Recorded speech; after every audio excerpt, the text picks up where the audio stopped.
Hi, my name is Carrie Valdez and I do psychotherapy with children and adolescents. And today I'm going to finish our conversation about stress and how stress affects the body was what we talked about last time. But now I'm going to tell you how to respond to that with children, okay? Now all of these things you can do for you as well because it works for everyone. But here's the main goal. So this is still the same drawing that we had last time, right? This is our brain, right? Or my version of a brain. The amygdala is triggered. It sends these hormone responses, cortisol, adrenaline, and norepinephrine. And it goes blood flow through the arms and legs so that we can get into fight, flight, or freeze, right? The problem with this is that's the same response for a lion that we also have when we have a fear of taking tests or communicating with peers or going through a divorce or stressors with money. The response is exactly the same. So what we're supposed to do, here's the goal. So I'm going to draw a line here. The goal is that we have a thought, okay? This is your thought. Your thought could be, oh no, I have to take a test. I have to take a test, I have to take a test, right? The response then is here, and your response or your child's response tends to be things like all this stuff with not thinking clearly, right? So they're not thinking clearly. I have some kids that tell me their chest hurts. Their chest hurts. Their heart beats faster. Right? These are some things that the kids are going on sweating. Right? So these are some of the responses. Now you probably also have some of these same responses too, right? Not thinking clearly, your chest hurts, your heart rate goes up, you start sweating. Some kids, remember, as some adults too, get stomach aches, they get diarrhea, they get crampy bellies, that kind of stuff, right? So the goal in this setting is to interfere with the thought process, okay? So we need to do something. We have a thought, so this is like money stress, or test taking,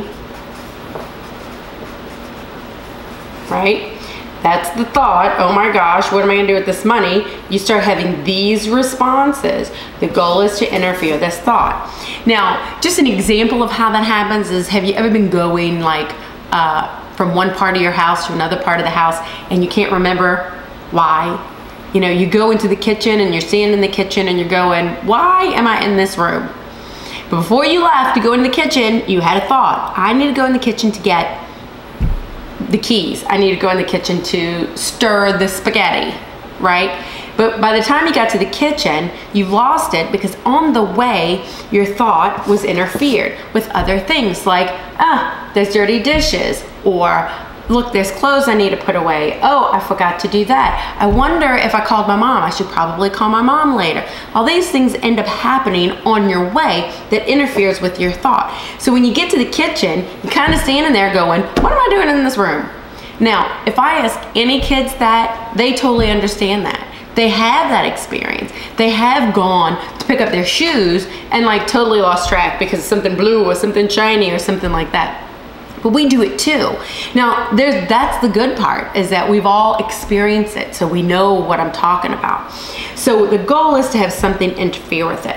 Now, right now, what happens though, and kids will tell you that, they have this thought and this starts happening right away. Like they don't even have any lag time in here.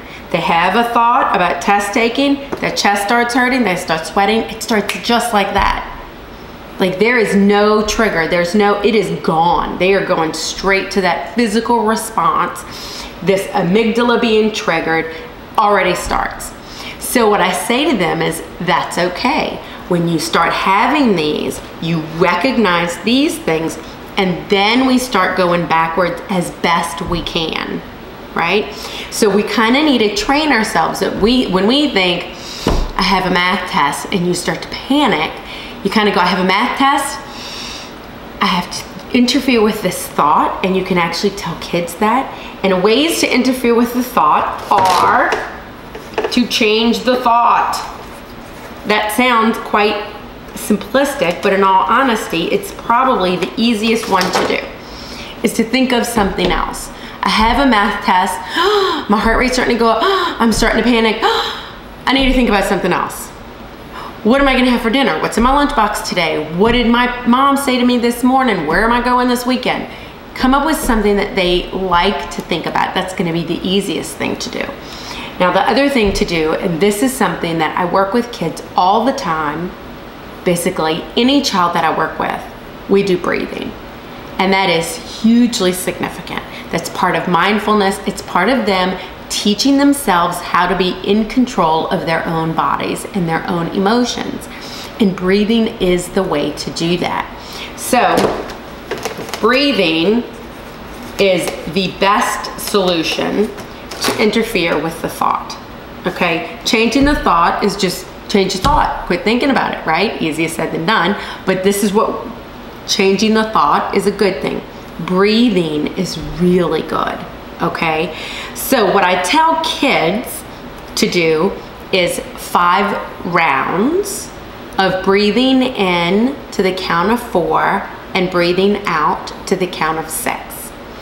And I explain to them, now why do I say 5 rounds, 4 and 6? So I even write it 5, 4, and 6, right? Now they can see that, they see all this on the piece of paper, right? And I say, why do you think I want you to do that? And they're like, I don't know. And I'm like, because you have to focus on the breathing. You can no longer be panicking. We're hoping to stop you before you get to this response. So if you're focused, now we're counting. Now you gotta count, you gotta hold your hands, right? I gotta do 5 rounds of 4 and 6. Okay, so you totally have to focus on that. Other things that you can do with kids to help them is they call it the butterfly breath, where they cross their hands like this and your arms are your wings, right? And they can breathe in and they can breathe out. And they can breathe in and out. Right? Some kids like that. Now, the younger they are, the more they're gonna like that. Your older kids are gonna be more self-conscious. They're not gonna do it in class. They're not gonna do it at Target. They're not gonna do it at the grocery store. They're not gonna do it wherever they're necessarily triggered for things. So breathing and counting, they can subtly use their little hands and count and use their fingers and breathe, and nobody ever has to know about it. But the goal in this part is actually the distraction, is to interfere with the response. It is a practice. It is something that they have to do. Just like me telling you to do this, okay, you can, I told you, it's not complicated, it's not hard, but in the moment, it's gonna take practice for you actually to remember to do it. And the same is true for them. This is where you come in. You can be helpful and remind them, are you breathing? Did you do your 5? Let's do it together. What do you do before you sit down and take your math test? What can you do to help yourself? What can you do when you get stuck on a problem on a test? What can you do before you start talking to other peers at school? Right? What can you do when it's dark outside? What can you do when there's thunder and lightning? What can you do when you think about mom and dad getting divorced? What, you know, all these things are going to help them, and kind of do it often so that they learn, okay, this is, yes, I need to remember to do that. Now, the more you practice that and help them with it, it also gets to benefit you, so it's kind of a win-win, right? You will get better mastery and control of your body and your emotions by doing this mindfulness activity. Okay, so if you have any questions or any comments, you can go to my website at Parent Talk with Carrie, or you can visit me on Facebook at Parent Talk with Carrie. Okay, thank you. Until next time.